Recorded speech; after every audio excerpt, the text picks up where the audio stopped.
Hello everyone and welcome to another casual review. Today we will be talking about the movie Love and Monsters. We went to see it at the movie theaters today.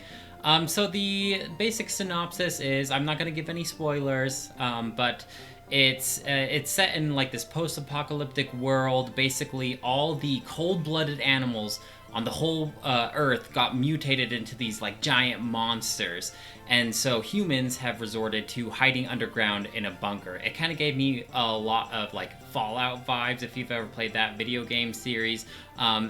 We all hide under these vaults, these bunkers. On the surface, there's all these like radioactive cockroaches and lizards and all these things that want to kill you. So it's in your best interest to hide underground if you want to live. And so what happened, our main character, he's played by Dylan O'Brien, and he's a character under a bunker, and he had this girlfriend before this whole thing happened. It was only about like 7 years ago, so it's still pretty new. And so him and his girlfriend got split up, basically. And occasionally, like every once in a while, he's able to radio in and talk to her from a different bunker. And her bunker is about like 85 miles away. But like going across that far of a distance on land would be very dangerous because of all the mutated cold-blooded monsters that are around.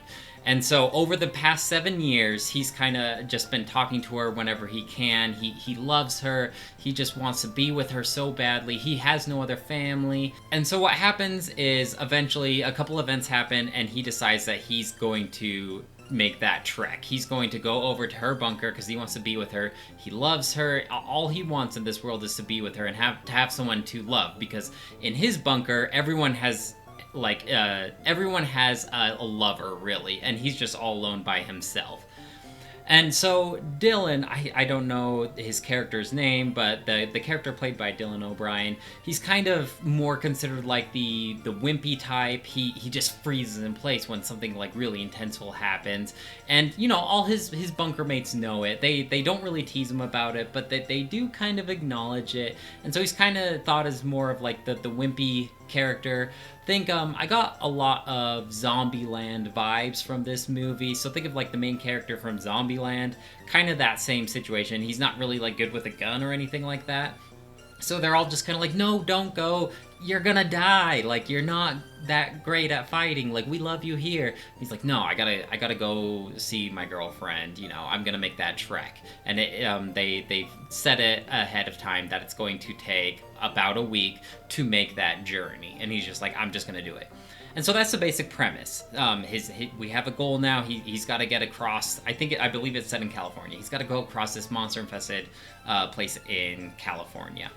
And I think I really liked the character that he plays. He is very relatable, maybe because I'm like that wimpy type. Like in an apocalyptic world, I don't think I would survive very long. So I kind of felt a connection to him. He's not a jerk. He's very like sensitive, kind of.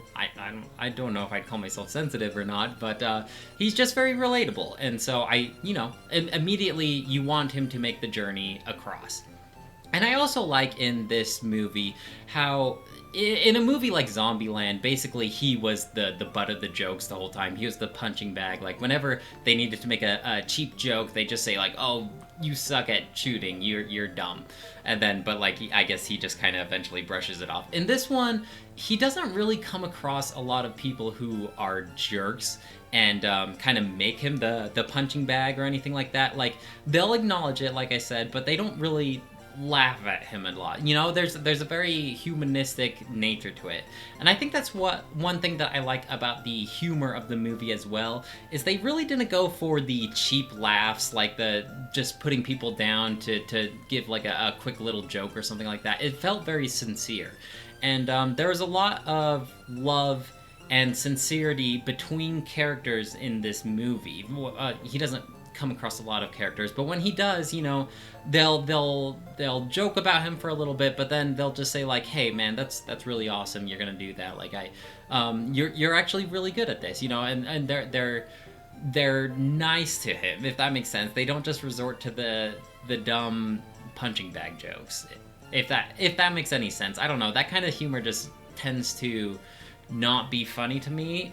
Near the beginning of his journey, this isn't a spoiler, it's in the commercials, he comes across this dog, and he is such a good boy. In fact, his name is actually Boy, and he's just this super well-trained dog, and immediately he's just like your companion, and you want to protect him, and you don't want him to come across any harm. He's just this loyal dog that just follows Dylan's character around, and I think he was very beneficial for the movie because during intense moments with monsters, like really dangerous monsters, you know that the main character is going to be okay. If it's like halfway through the movie, you're like, you're not going to die by this.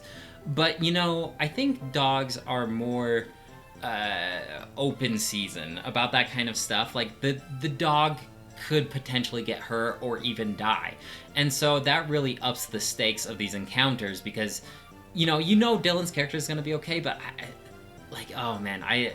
there was a lot of really intense and scary moments with these monsters because you wanted the dog to be okay. You wanted his companions to be okay. You know, there's always that kind of danger, and I thought they were really good at playing up the really intense and scary moments. And I really did like the design of these monsters. Basically, they're like mutated versions of bugs and reptiles and stuff like that. Like he comes across like a giant frog, and then he comes across like these weird crazy leeches and just a bunch of monsters like that. And the designs were generally pretty good.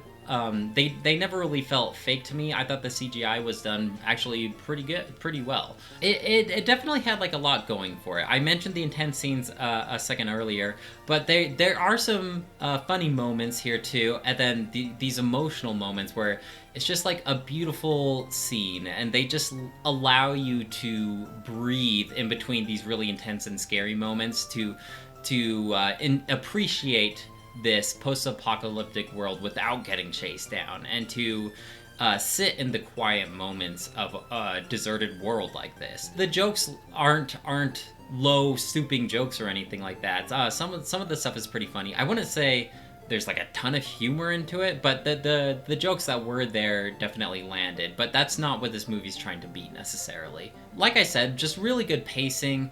There's a lot of intense scenes, but then it allows you to breathe, and then it's just like, okay, now we're gonna like ramp it back up, and then like, okay, now take a breather, ramp it back up, instead of just go or like super boring.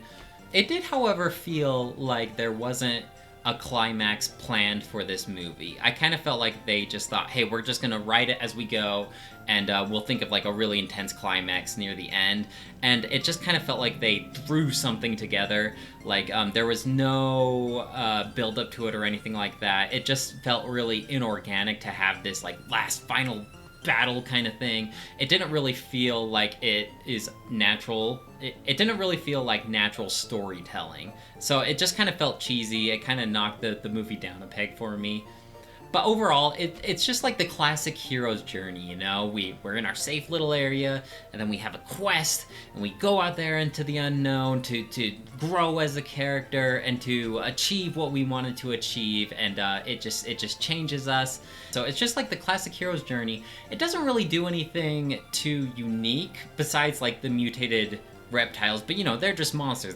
They're just dangers in this world. So it really doesn't do anything too different. It was very predictable. They didn't have any like, oh, I didn't see that coming kind of thing. But it did it all right. Like there's a reason certain things are cliche, and if you do them right, then it's still a really solid movie because they're cliche for a reason, if that makes sense. And it really just sucked me into the movie. I was just with it the whole time. I related to Dylan's character a lot. I was in the intense scenes. My jaw was dropping at some of the more beautiful scenes. It was very humanizing in a way. So I definitely think I would like a sequel set in this world. Overall, I think I would give this a 4 out of 5. It's a great movie. I recommend it. Go in with an open mind. There's definitely, I mean, there's something for everyone. It's literally in the title, as dumb of a title as I think it is. There's love and there's monsters. What more could you ask for? Well, I appreciate you guys watching my review. Just a quick little casual review. Let me know if you have any questions about it. I'd be happy to answer. Talk to you later. Bye!